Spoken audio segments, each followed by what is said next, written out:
Este é o Palácio Nacional de Queluz, alguns quilômetros ao norte de Lisboa, uma joia da arquitetura portuguesa do final do século XVIII. E foi deste local que a corte portuguesa partiu em direção ao Brasil 200 anos atrás. Na verdade, foram dois locais. Aqui moravam a rainha Dona Maria I, chamada de a Pia ou também a Rainha Louca, porque ela era insana. Já fazia alguns anos que ela não governava mais, porque ela tinha problemas mentais. E o seu filho, o príncipe regente Dom João, morava em Mafra, um palácio mais antigo, de linhas mais sóbrias, situado a cerca de 15, 20 quilômetros desse local. Então o Dom João partiu de Mafra e a Dona Maria e a sua nora, a princesa Carlota Joaquina, com as filhas, saíram aqui de Queluz.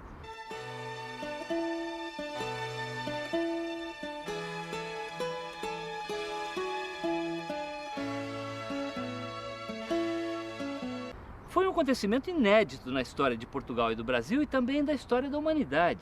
Nunca antes uma corte europeia tinha deixado o seu reino, atravessado um oceano para ir governar e morar do outro lado do mundo.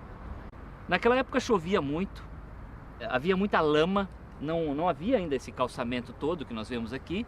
Havia centenas de carruagens, as pessoas tiveram que empacotar os seus pertences às pressas, os utensílios, obras de arte, as roupas, móveis, as louças todas do palácio foram encaixotadas muito às pressas. Por quê? Porque nos dias anteriores o imperador Napoleão Bonaparte tinha decidido invadir Portugal. Não só isso, o Napoleão estava decidido a chegar em Lisboa e a aprisionar a corte e a destituir o príncipe regente Dom João. Então era preciso fugir muito rapidamente. Então vocês imaginam a confusão que foi esse embarque 200 anos atrás, com muita chuva, muita lama, muita improvisação. A família real tinha crianças muito pequenas, uma das princesas ainda estava sendo amamentada. Foram dias de muita aflição, muita insegurança para essas pessoas importantes que estavam indo refazer as suas vidas do outro lado do mundo. Daqui, então, partiram centenas de carruagens, carroças, em direção ao porto de Lisboa, onde havia cerca de 58 navios à espera do embarque da corte. Além da rainha, do príncipe regente, da princesa e dos seus filhos, embarcaram também os nobres, todos os funcionários públicos mais importantes, alguns dos empresários mais influentes da época.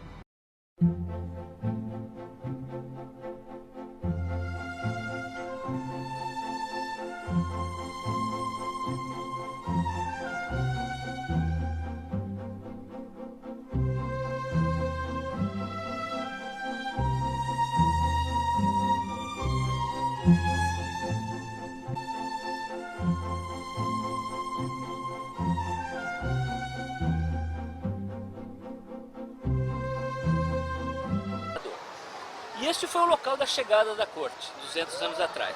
Hoje é a atual Praça 15, no Rio de Janeiro, de onde partem as barcas que fazem a travessia da Baía da Guanabara em direção a Niterói.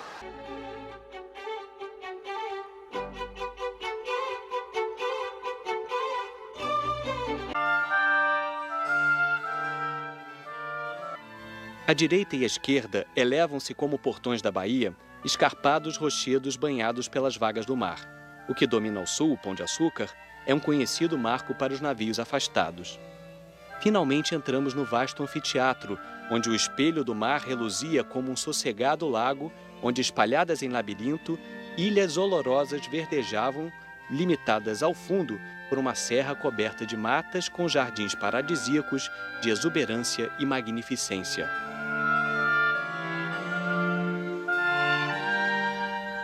Nada do que vi até agora é comparável em beleza à Bahia.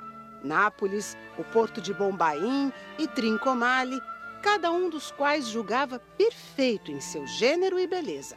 Todos lhe devem render preito, porque esta Bahia excede cada uma das outras em seus vastos aspectos. Altas montanhas, rochedos como colunas superpostas, florestas luxuriantes. Era uma cidade que tinha ruas estreitas, tinha armazéns no centro, tinha muita casa térrea, poucas casas de sobrado.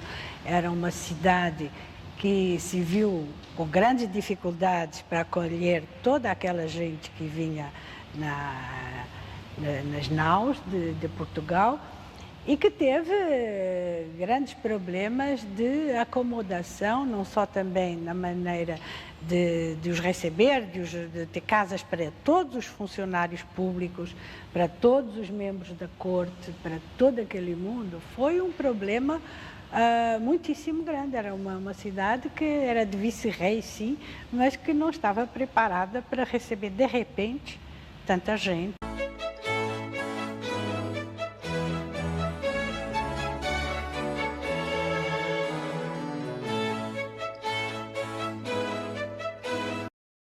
Os escravos constituíam 2/3 da população, escravos, negros forros e mulatos, e eles eram uma onipresença na cidade do Rio de Janeiro. Faziam de tudo. Vendiam carvão, vendiam capim, vendiam leite, distribuíam água que descia da floresta da Tijuca, aqui por esse aqueduto dos Arcos da Lapa, em direção ao Largo da Carioca. Eles vendiam essa água de casa em casa. Também recolhiam os esgotos da noite, os dejetos acumulados durante a noite, e levavam em direção ao mar. Naquela época, as praias não eram locais de banho de sol, de banho de mar e de lazer como são hoje. Eram esgotos a céu aberto. E cabia aos escravos fazer essa tarefa de saneamento básico da cidade. Precisou se acomodar espaço para essa nova realidade, né? Porque, na verdade, o Rio de Janeiro passou a não ser só a casa do rei, mas passou a ser também a nova sede de um grande império, que era o Império Ultramarino Português. Dom João veio e com a grande parte da sua aristocracia, da sua nobreza de corte. E havia que se alojar aquele povo todo. Ora, como fazer numa cidade que não oferecia as condições urbanas, né, necessárias, como fazer para alojar aquele povo todo?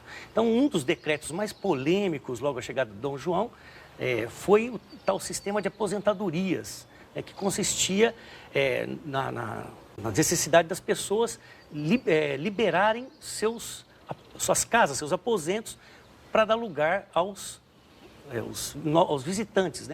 Os relatos mostram, não só de viajantes, mas de diversos tipos de fontes, como que as condições físicas da cidade eram muito contrárias, né, ao bem-estar das pessoas em geral.